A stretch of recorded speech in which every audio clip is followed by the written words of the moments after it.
ஓம் விருஷபத்வஜாய வித்மகே குருணிஹஸ்தாய தீமகே தன்னோ குரு பிரசோதயாத். நேயர்கள் எல்லாருக்கும் வணக்கம். இந்த வீடியோவில் நவகிரகங்கள்லேயே முழு சுப கிரகமாக இருக்கக்கூடிய குரு பகவானோட அதிசார பயிற்சி பலன்கள் அப்படிங்கிறது தான் நம்ம பார்க்க போகிறோம். அது என்ன அதிசார பயிற்சி அப்படின்னு நீங்கள் கேட்கலாம். அதாவது ஒரு கிரகம் தன்னோட இயல்பை மீறி வேகமாக இன்னொரு ராசிக்கு போகிறது, மறுபடியும் அதே ராசிக்கு திரும்பி வந்துச்சுன்னா அது வக்கரம். வேகமாக போகுது அப்படின்னா அது அதிசாரம். அந்த வகையில குரு பகவான் இப்ப மிதுன ராசியில இருக்கார். ஐப்பசி 1ஆம் தேதி, அதாவது விசுவாவசு வருடம் ஐப்பசி 1ஆம் தேதி சனிக்கிழமை அன்றைய தினம் சனி பிரதோஷம். ஆங்கிலத்துக்கு அக்டோபர் 18ஆம் தேதி குரு பகவான் மிதுன ராசியிலிருந்து கடகராசிக்கு பயிற்சி ஆகிறார். கடகராசி அப்படிங்கிறது குரு உச்ச வீடு. அப்ப குரு உச்சம் தொட போறார் அப்படிங்கிறது தான் இந்த அதிசார பயிற்சி நமக்கு கொடுக்கக்கூடிய அமைப்பு. எத்தனை நாளைக்கு ஜோசியர் அங்க இருப்பாரு அப்படின்னா, அக்டோபர் 18ஆம் தேதியிலிருந்து டிசம்பர் 3ஆம் தேதி வரைக்கும் ஒரு 52 நாள் குரு பகவான் உச்சத்தை தொட்டு உங்களுக்கு அற்புதமான யோக பலன்கள் அப்படிங்கிறத வழங்க போறாரு. அதாவது காலபுருஷனுக்கு 9வது வீட்டுக்கும் 12வது வீட்டுக்கும் அதிபதி குரு. தந்தை, தெய்வ அருள், அதிர்ஷ்டம், உயர்கல்வி இதெல்லாம் குறிக்கக்கூடிய பாக்கியஸ்தானத்துக்கும் அவர் தான் அதிபதி. அது மாதிரி அயன சயன போகம், செலவுகள் இதையெல்லாம் குறிக்கக்கூடிய இடத்துக்கும் குரு தான் அதிபதி. அப்படிப்பட்ட குரு பகவான் உச்சம் தொட போறார் அப்படின்னா எல்லா ராசிக்காரர்களுக்குமே அப்படியே ஒரு நெருப்பு மாதிரி எரியும் வாழ்க்கை அப்படின்னு சொல்லலாம். நம்ம கிட்டையே யாரும் வர முடியாது. அந்த அளவுக்கு எதிரிகள் இல்லாத ஒரு வாழ்க்கை, எதிரிகள் இருந்தா வெல்லக்கூடிய ஒரு அமைப்பு. அத்தனையவும் 52 நாள் குரு பகவான் ஆட்டமா ஆட போறார். குரு விளையாடல் அப்படிங்கிறத நீங்க பார்க்க போறீங்க. அதான் உங்களோட ராசிக்கு குரு என்ன கொடுக்க போறார், இந்த 52 நாள் வாழ்க்கையில நல்லது நடக்குமா, மாற்றம் நடக்குமா, என்ன செய்யலாம், என்ன செய்யக்கூடாது, எல்லாத்தையும் பார்த்துருவோம். மேசராசி நேயர்களே, உங்களுக்கு இந்த குரு பகவானோட அதிசார பயிற்சி எப்படி இருக்கு அப்படின்னு பார்த்தோம்னா, எப்படா இந்த அதிசார பயிற்சி வரும் அப்படின்னு எதிர்பார்த்து காத்துக்கிட்டு இருந்த ஒரு ராசிக்காரர்கள்ல முக்கியமான நபர்கள் மேசராசிக்காரர்கள். ஏன் அப்படின்னா, இந்த குரு பயிற்சி உங்களுக்கு என்ன மாற்றத்தை கொடுக்க போகுதுன்னா, உங்களோட ராசிக்கு விரைய வீட்டுல சனி அப்படிங்கிறவர் இருந்துட்டாரு. படாத பாடு, கட்டுக்கடங்காத செலவு. நான் செவனேன்னு இருந்தாலும் வெட்டி செலவு வருது, செவனேன்னு இருந்தாலும் தண்ட செலவு வருது. ஒரு 10 ரூபா சம்பாரிச்சு கொண்டு வீட்டுல வைக்க முடியல. நான் எடுத்துட்டு போற 10 ரூபாய்க்கு மேல அங்க 12 ரூபா செலவு காத்துக்கிட்டு இருக்கு. தேவையில்லாத நிறைய பேரை நம்பி ஏமாந்துட்டேன், முதுகுல குத்தப்பட்டுட்டேன், தேவையில்லாத துரோகங்கள், நிறைய ஏமாந்து போயிட்டேன். தொழிலையும் பெருசா வருமானம் இல்லை, தொழில் படுத்துக்கிச்சு, ஆனா செலவு கட்டுக்கடங்காம போயிட்டு இருக்கு.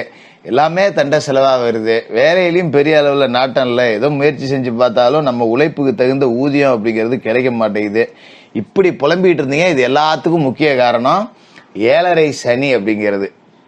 அதோட குரு உங்களோட ராசியை பொறுத்த வரைக்கும் 9க்கும் 12க்கும் அதிபதியானவரு 3வது வீட்டுல போய் மறைஞ்சு போயிட்டாரு. அப்ப மறைஞ்ச குருவால எதுவும் செய்ய முடியல.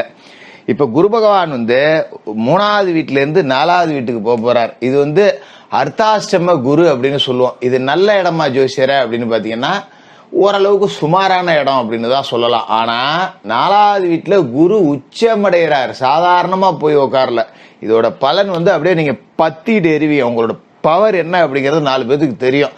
எங்க இருந்தாலும் ஒரு பிரகாசமா தனியா தெரிவிங்க. 100 பேர் இருக்கிற கூட்டத்துல ஒரு மேசராசிக்காரனை விட்டாலும் அவங்களோட திறமை அப்படிங்கிறது தனிச்சு தெரியும். அதோட முக்கியம் என்னன்னா, 12ஆம் இடத்துல இருக்கிற சனியை குரு பார்த்துடுறார். அடங்கப்பா, இதோட கொஞ்சம் ஓரளவுக்கு நமக்கு செலவுங்கிறது குறையும். ஏன்னா குரு விரைய வீட்டுல இருக்காரு அப்படிங்கிறத விட சனி விரைய வீட்டுல இருக்காருங்கிறதான் கொடுமை. ஏன்னா சனி விரைய வீட்டுல இருந்துகிட்டு ஏகப்பட்ட தண்ட செலவு கொடுத்தாரு இல்லையா. இப்ப குரு பார்வை அப்படிங்கிறது மீனராசியில இருக்கிற சனி மேல பற்றும். அப்படிங்கறதால சனியோட கெடு பலன்கள் அப்படிங்கிறது குறையும். தெண்ட செலவு, வைத்திய செலவு, வீட்டுல ஒண்ணு மாத்தி ஒண்ணு பொருள் ரிப்பேர் ஆகி போறது, வண்டி வாகனம் பழுதாகி போறது, இப்படி தேவையில்லாத ஆன செலவுகள் இது மேல இல்லாம சுப செலவுகள் அப்படிங்கிறது இருக்கும். ஒரு கல்யாணம் காட்சி, கோயில் குளம், விருந்து விசேஷம், ஒரு சுற்றுலா போறது, ஒரு நகை நட்டு வாங்குறது, வீட்டுக்கு தேவையான பொருள் வாங்குறது, இந்த மாதிரி சுப செலவுகள்ல நீங்க கவனம் செலுத்தலாம். அந்த அளவுக்கு குரு விரயத்துல இருக்கிற சனியை பார்த்து புனிதப்பற்றுவார். அப்படிங்கறதால ரொம்ப அற்புதமா இருக்கும். நீங்க கவலைப்படவே தேவை இல்லை. அப்படி ஒரு அற்புதமான யோகம் அப்படிங்கிறது கிடைக்கும். சரி, இப்ப குரு 4வது வீட்டுல எத்தனை நாளைக்கு இருக்காருன்னு பாத்தீங்கன்னா வெறும் 52 நாளைக்கு தான். திரும்ப மறுபடியும் 3வது வீட்டுக்கு வந்துருவாரு. அப்ப இந்த 52 நாள்ல நீங்க என்னென்ன செய்யலாம் அப்படின்னா, 4ஆம் இடம் அப்படிங்கிறது தாயார குறிக்கக்கூடிய இடம். இந்த இடத்த நீங்க ரொம்ப சிறப்பான ஒரு வாழ்க்கை அப்படிங்கறத அமைச்சிக்கலாம். சில பேருக்கு தாய் வழி சொந்தங்கள் மூலமா திருமண வரன் அமையும். அம்மா வழியில மாமன் இருப்பாங்க, தாய் மாமா வகையிலேயே பொண்ணு கட்டலாம். இல்ல தாய் மாமன் மூலமா ஏதாவது ஒரு வரன் வரும், அங்க ஒரு மாப்பிள்ள இருக்கு, இங்க ஒரு பொண்ணு இருக்கு அப்படின்னு. அது மாதிரி வர்றதை நீங்க விடாப்பிடியா பிடிச்சிங்க அப்படின்னு வச்சுக்கீங்களேன், வாழ்க்கையில செட்டில் ஆகலாம், நல்ல வரனா அமையும். அது மாதிரி மாமா மச்சான் தாய் மாமா வகையில பொண்ணு கொடுத்து பொண்ணு எடுத்த வகையில ஏதாவது கருத்து வேறுபாடு சண்டை சச்சரவுன்னு பிரிஞ்சு போயிருந்தீங்க கடந்த காலகட்டத்துல அப்படின்னா இப்ப எல்லாம் ஒண்ணு கூடுவீங்க. ரொம்ப உறவு முறைகள் அப்படிங்கிறது ரொம்ப நல்லா இருக்கும். அது மாதிரி சில பேருக்கு தாய் வழி சொத்துக்கள் கிடைக்கும். அம்மாவோட சொத்து ஒண்ணு இருக்கு, மாமா இப்பதான் பிரிச்சு கொடுக்குறாரு, பரவாயில்ல அப்படிங்கிற அளவுக்கு அம்மா வழி சொத்து கிடைக்கும்.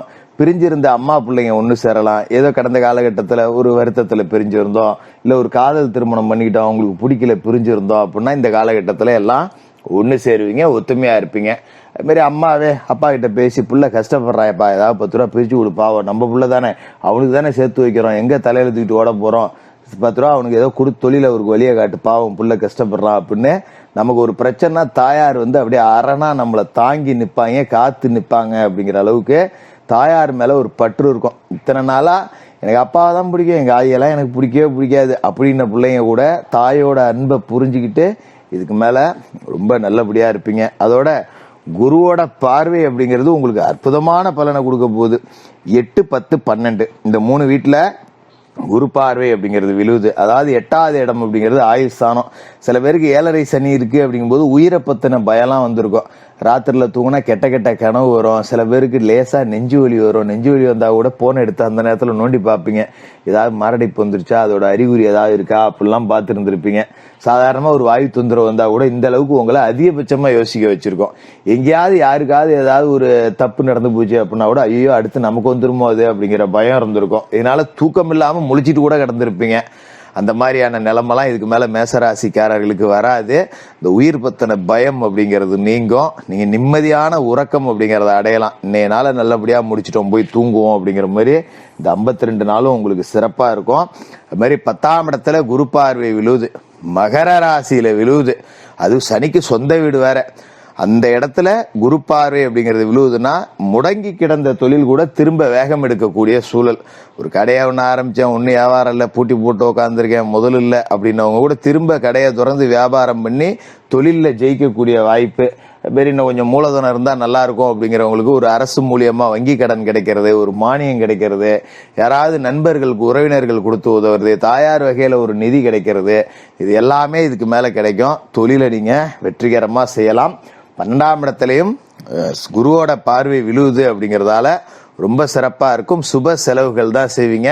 பிள்ளைகளுக்கு திருமண வயது இருந்ததுன்னா திருமணம் பண்ணி வைப்பீங்க, உயர்கல்விக்கு செலவு பண்ணுவீங்க, பிள்ளைகளுக்கு நகை நட்டு சொத்து பணம் சேர்த்து வைப்பீங்க, வண்டி வாகனம் வாங்கலாம், இடம் வாங்கலாம், பூமி வாங்கலாம், உயர்கல்விக்காக பணம் கட்டலாம். இப்படி சுப செலவுகள் அப்படிங்கிறத செஞ்சு உங்க கடமையெல்லாம் நான் முடிக்கிறேன்டா இந்த 52 நாள்ல அப்படின்னு ஏதோ ஒரு ரூபத்துல பிள்ளையா 10 பவுன் எடுத்து வைக்கணுமோ ஒரு 5 பவுனாவது இந்த காலகட்டத்தில் எடுத்து வச்சிடலாம். அப்படி ஒரு சிறப்பான ஒரு 52 நாள் உங்க வாழ்க்கையில நிக்குது.